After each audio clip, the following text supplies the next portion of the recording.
Bonjour à tous, je vais faire un petit tuto sur les filtres passe-haut parce qu'on en parlait sur le fil de Lana.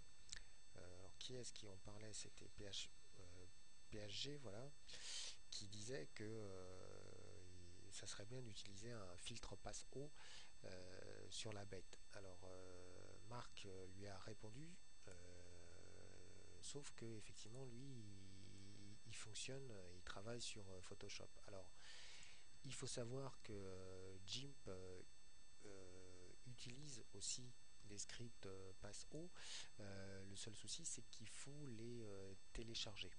Alors c'est ce qu'on va faire. Je vais aller sur le filtre l'annuaire de photos, photolien, rubrique logiciel, je vais dans la rubrique ensuite plugin et là je vais aller sur le répertoire qui me référence tous les scripts de GIMP. Ça s'appelle GIMP plugin. Voilà, tout simplement. Alors, le filtre passe-haut, il faut aller le chercher dans le formulaire. Alors, c'est pass filter. Voilà. Voilà, pass filter. Alors, on l'a en premier. Alors, pass filter, c'est celui de Roba. Parce qu'il y en a un autre, pass filter, voilà, c'est celui de RPG. Alors celui-là, il ne faut surtout pas l'utiliser parce qu'il ne fonctionne pas. Donc on va utiliser donc celui de Roba. Voilà. Alors en gros, là, il nous explique comment ça fonctionne. Il nous explique surtout comment, où on va le trouver. On va le trouver dans le menu filtre, générique et filtre passe-haut. Donc voilà, on va le télécharger. Alors, moi je travaille sur Windows 7, donc sur Windows 7, généralement on fait bureau, le nom que vous avez donné à votre ordinateur, moi je l'ai appelé Ludovic, et normalement, si GIMP est correctement installé, normalement vous devriez tomber sur un dossier qui s'appelle GIMP 2.6, parce que moi je travaille sur la version 2.6. Il y a aussi la version 2.7. Voilà, ensuite vous cherchez le dossier script et vous téléchargez votre script. Voilà. Alors, c'est fait. Maintenant, on va ouvrir GIMP. Ça prend plus ou moins de temps. Voilà. Je vais chercher l'image que j'ai téléchargée de Lana. Voilà. On a son image. Et là, normalement, si mon filtre passe-haut est correctement installé, je devrais le retrouver ici. Alors, filtre, alors c'est générique, je crois. Générique, voilà, bah, il est là. Donc, filtre passe-haut, je vais l'utiliser.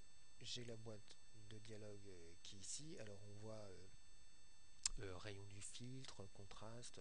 Alors rayon du filtre, on peut utiliser aussi 5. Enfin, là, je vais pas m'étendre là-dessus. Je vais juste travailler sur les modes. Alors, on a le mode couleur qui est beaucoup utilisé. Sur cette photo-là, le grayscale aussi, que je vais utiliser d'ailleurs maintenant. Vous voyez le script qui est en train de se dérouler, et là on a notre filtre passe-haut. Alors là il est en couleur, c'est pas en gris. Et bien sûr, on ne le laisse pas comme ça, on va l'utiliser, on va utiliser ces différents modes. Alors, sur GIMP, il y a deux modes essentiels, c'est superposé et lumière dure.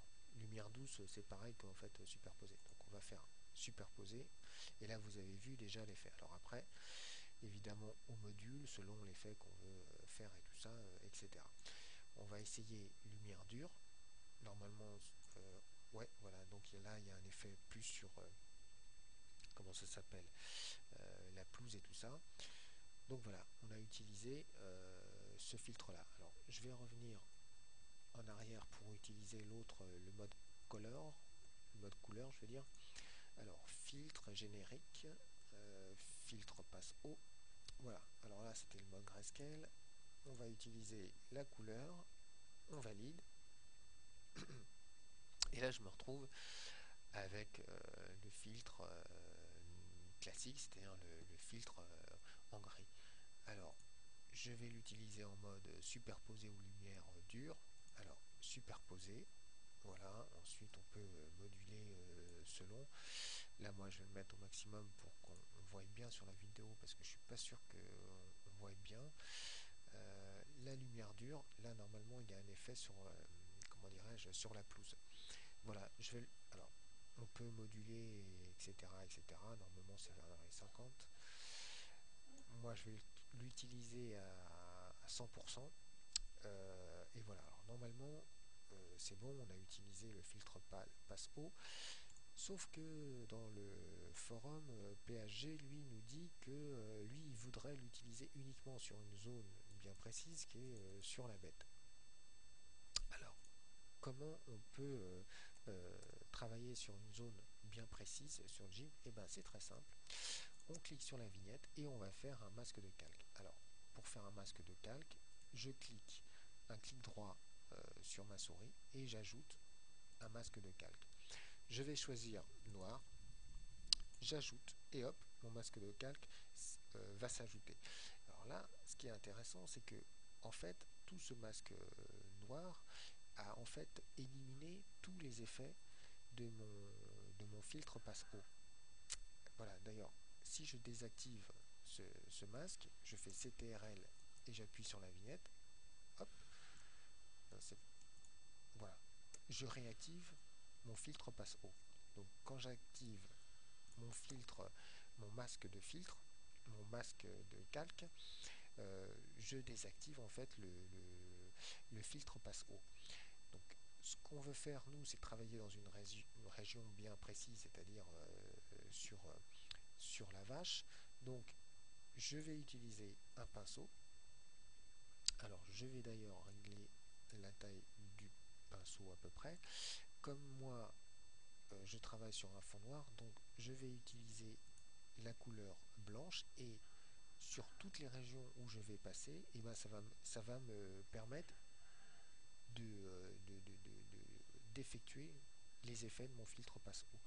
Alors c'est ce que je vais faire. Alors je vais faire juste un zoom sur GIMP. Le zoom c'est CTRL et on actionne la molette de la souris. Je vais, comment dirais-je, changer un petit peu la taille de. Alors ça c'est pas très simple. Par contre, je vais changer la taille, voilà, de mon pinceau et je vais passer sur toutes les zones où je veux que le filtre passe haut fonctionne. Donc je vais passer sur la vache et pour voir, voilà, normalement j'ai un truc sur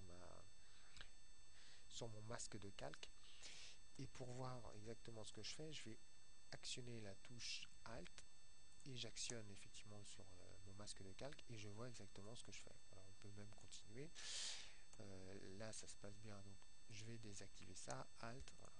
Là c'est activé, c'est Alt et j'appuie sur le masque de calque. Voilà, alors si par exemple on déborde, etc., on peut revenir rattraper ça, je veux dire, en inversant la couleur, c'est-à-dire que là je vais travailler en noir et je vais récupérer tout là où j'ai débordé. Voilà. En gros ça fonctionne à peu près comme ça. Voilà, donc je vais remettre ça à sa taille. Donc normalement là c'est terminé, c'est-à-dire que là pardon, c'est-à-dire que là en fait j'ai travaillé uniquement sur une région qui est la vache. D'ailleurs on le voit si on annule l'effet, voilà, on voit très bien que là il n'y a pas d'effet sur la vache, là il va y en avoir, voilà. Voilà comment ça fonctionne et voilà en gros comment on fonctionne avec les masques de calque. Voilà, et voilà. Ben, c'est tout. Et si on veut avoir un effet sur l'ensemble, c'est-à-dire sur la vache et en même temps son environnement, ben, on désactive le comment s'appelle le calque, le masque de calque, c'est-à-dire CTRL et on appuie et là effectivement on a un effet et sur la vache et sur son environnement. Donc je réactive mon masque de calque. Voilà, là j'ai l'effet uniquement sur la vache. Et ben voilà, c'est terminé. Moi je ne sais pas trop utiliser les masques de calque parce que je suis pas un super pro, je suis pas un pro de la photo. Alors je crois que voilà, Marc parle lui d'une sorte d'accentuation sur un calque gris neutre. Alors ça aussi on doit pouvoir le faire sur GIMP, sauf que moi je sais pas de quoi trop il parle, alors peut-être que lui aussi va nous faire un tuto. Et d'ailleurs, en fait c'est très simple pour faire un tuto. Pour faire ce tuto, je me suis aidé de Cam Studio. On le trouve, vous tapez Cam Studio sur Google, vous essayez de le télécharger sur 01.net. Voilà, il est ici. Alors, en fait, c'est un truc qui est super simple à utiliser. Il faut utiliser le format AVI, n'utilisez pas le format enfin Flash, qui est assez merdique. Utilisez le format AVI et il est super simple. Le seul inconvénient, c'est qu'effectivement, on ne peut pas faire de montage et tout ça. Voilà, mais sinon, il est hyper simple pour faire des tutos, pour balancer des astuces, comment dirais-je, sur Internet. Il est super efficace. Voilà, bah, j'espère que ça vous aura été utile et puis surtout n'hésitez pas vous aussi à nous faire partager de vos astuces, surtout sur Photoshop si vous en avez. Voilà, bah, au revoir à tout le monde. Voilà, j'arrête.